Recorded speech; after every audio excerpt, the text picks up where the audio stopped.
అడుగడు అడుగడుగున ఆ పాదాలు దర్శించగలిగితే అదే ఆత్మానందం. ఎందుకంటే బృందావనంలో మామూలుగా బృందావనం దర్శించటమే ఆనందము.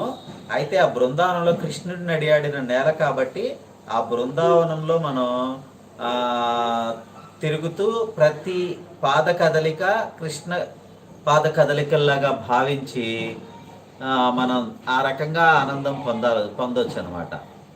Spend in nature and talk with your soul, its will lead our life. Thank you. ఎందుకంటే ఈ ఆత్మానందం అనేది ఆత్మానంద స్వరూపుడికి ప్రతి సన్నివేశం ఒక అందమైన సూర్యోదయమేనంట. ప్రకృతిలోని ప్రతి కదలిక ఒక రసాత్మక కావ్యమే. బృందావనాన్ని దర్శిస్తే నేత్రాలకు ఆనందం, కానీ కృష్ణుడు నడిచిన నేల అన్న స్పృహతో అడుగడుగునా నీ పాదాలను దర్శించగలిగితే అడుగడుగునా ఆ పాదాలను దర్శించగలిగితే అదే ఆత్మానందం. నదిని స్వాగతించే సాగరంలా భక్తుణ్ణి స్వాగతించే భగవంతుడిలో చిన్మయానంద స్థితిలో ఐక్యమైపోవాలి. చిన్మయానంద స్థితి, చిదానంద రూపం,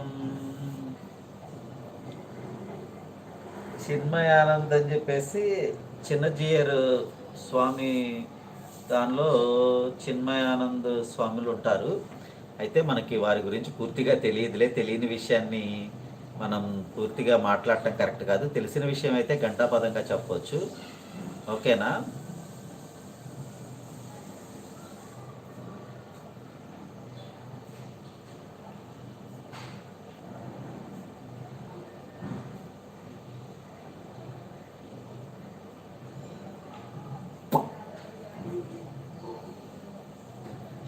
ఎడ్విన్ గారు spend in nature and talk with your soul అంటున్నారు.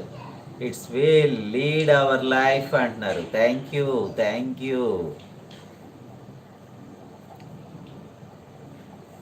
కృష్ణుడు నడిచిన నేలని ప్రతి అడుగు కూడా కృష్ణుడి అడుగు అని భావనతో బృందావనం నడిస్తే ఎంతో నయనానందకరం, ఎంతో తృప్తికరమైన ఆనందం అనుభవిస్తాం అనమాట. ఎందుకంటే నేను బృందావనం వెళ్ళాను, మధుర వెళ్ళాను, అవన్నీ 2 సార్లు 3 సార్లు ట్రిప్ చేసి రావడం మూలంగా వాటి మీద ఒక అవగాహన ఉంది. బాగుంటుంది అక్కడ. పెదవిపై నిత్యం చిరునవ్వు మెరుస్తూ ఉండాలి.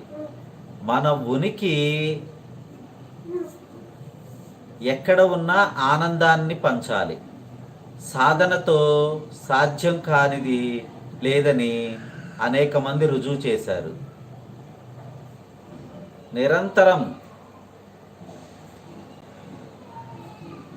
ఆత్మానందం అనుభవించే మనిషి నిత్య సంతోషిని వదిలి భగవంతుడు మాత్రం ఉండగలడా? ఉండలేడు. ఎందుకంటే ఆ మనసులో ఆయన కొలువు తీరే క్షేత్రాలు కాబట్టి, మన మనసంతా భగవంతుడు కొలువు తీరే క్షేత్రాలు కాబట్టి ఆయన లేడని ఎక్కడంటాం చెప్పండి? మన మనసంతా ఆయన నిండి ఉన్నాడు కాబట్టి ఆయన్ని ఎలా కొలవాలి అనేది ఒక కొలమానం లాంటిది. కాబట్టి ఆయన్ని ఎంత కొలిచినా తక్కువే. God will give house and food for every animal in nature, but humans are suffering their soul with anxiety, stress and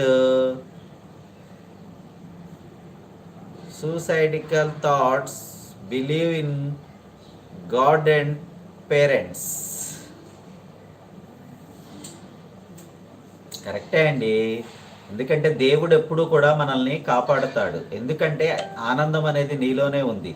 ఆ నిత్యానందం అనేది ఆ పరమాత్మ అనేవాడు నీలోనే ఉన్నాడు. పరమాత్మ ఎక్కడో లేడు.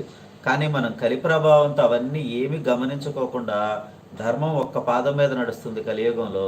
కాబట్టి ఇవన్నీ కామనే. ఎందుకంటే ప్రతి మనిషికి ఏదో ఒక అలజడులు కంపల్సరీగా ఉంటాయి.